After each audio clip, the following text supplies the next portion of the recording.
श्री गोपाल कृष्ण भगवान की जय। लीळा नंबर 352 चा उर्वरित भाग।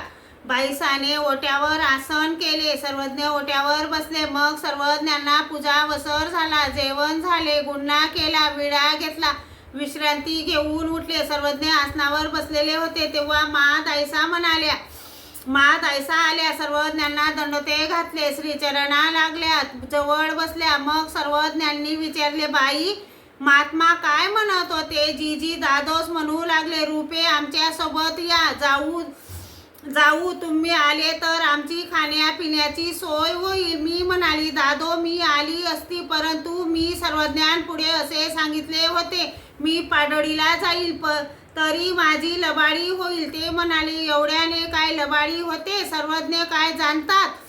मी म्हणाली, हे काय दादो, सर्वज्ञ कसे जाणणार नाही? सर्वज्ञ परमेश्वर, ते मनातले जाणतात असे मी म्हणत होती। सर्वज्ञ म्हणाले, बाई आमच्या जवळ खोटे बोलल्याने जे पाप होते ते त्याला काय माहीत?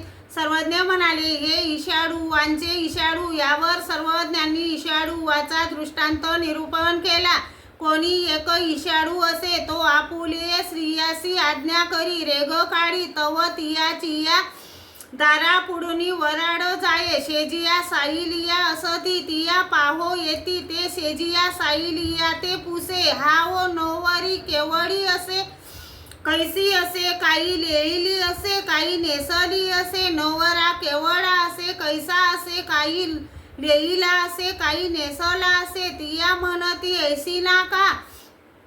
भीती आडोनी पाय, ते म्हणे ना हो आई, माझोनी वर ते मज आज्ञा केली असे, तो काही तू ते भीती आडोनी देखुती असे ना, तयाची दृष्टी ते मजची भरी असे, तसे शेजिया म्हणजे वासनिक, साईलिया म्हणजे प्रमादीय। ते म्हणतात कांजी भांजी खाता येते, परंतु कांजी भांजी खाल्ल्यावर अपराध होईल, तो ते काय जाणतात?